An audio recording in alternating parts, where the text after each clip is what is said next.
Hey everyone, it's been a while since my last video, but we're all out here, the whole crew. We've got Linda on sound, Tex is on lights, we've got our whole stunt crew. I don't know their names, unfortunately. And today we're talking about Krabi Krabong, which is a Thai weapons art. Sort of the weapons equivalent of Muay Thai is to hands and feet. Unlike in the Filipino martial arts where we're usually using a stick this one's about 28 inches long. In Krabi we use a much longer stick, about 36 inches. And that's because it corresponds with the Thai sword, we'll call it Da. So this version is put out by Cold Steel. And it's fairly accurate. The only problems or the only discrepancies are that the blade is fairly light. This is more of like a machete thickness of steel, and the hilt correspondingly is also light, but proportion wise pretty much bang on. We might be moving a little slowly to start, and that's because we need to get the basics down. So today we're going to be focusing strictly on the forehand strike. Part of the reason we're going so slowly is because there's some body mechanics you really need to get locked in to optimize the power that you're going to get out of your strikes.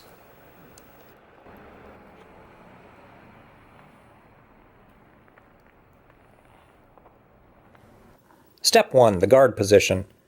The sword is at my hip, the tip is facing forward, and the edge is out and away from my body. Step 2, raise the sword to around the level of your ear. Again, the tip is facing forward and the edge faces out. This position also could be used as a guard. Step 3, the tip of the sword rotates above your head and your wrist turns so that the edge of the sword points towards your target.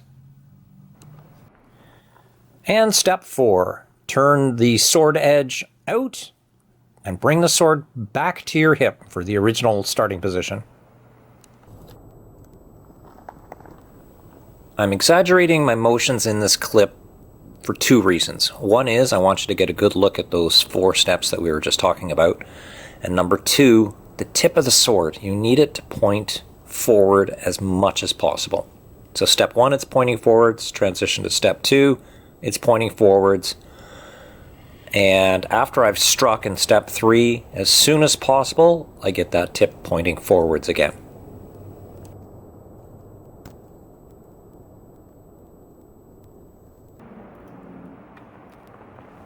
Okay, put down the sword, pick up a stick, and stop scaring the neighbors so much. The Thai arts and Filipino arts have the same approach, that they use the rattan stick as a stunt double for the sword, but the body mechanics remain the same.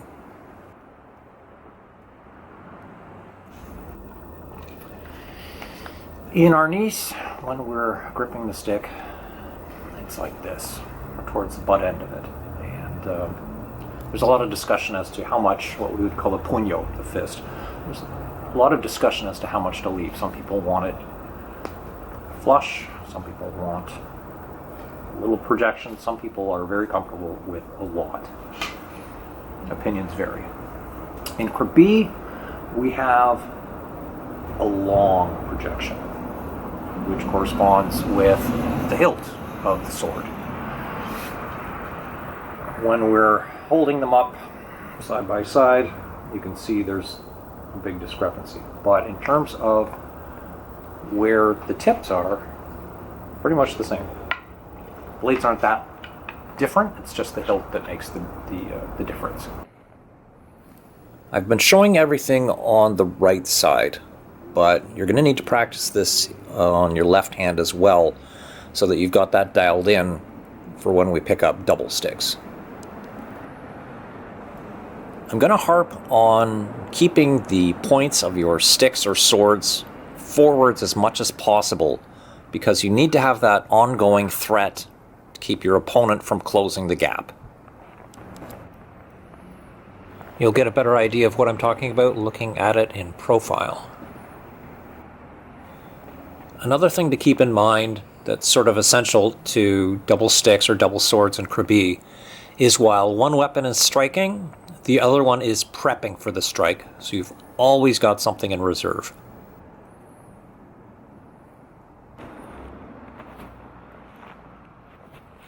In contrast, when I'm teaching our niece and I'm in the Filipino frame of reference, I don't worry so much about whether the tip of the sword or stick is facing forwards. For Krabi, however, I'm far more dogmatic about things, and the tip placement is essential. Okay, partner work. If you don't have a training partner, you can fashion something fairly indestructible by tying a tire to a tree. The idea here is that you're going to be working on throwing strikes using good form and good power. We don't have to worry about footwork at the moment, just do this in place. When I'm talking about maintaining good form, this is what I mean. You can look at this clip and say, well, he's throwing a lot of hard, fast strikes, and I am, but at no point am I keeping the tips of the sticks forward.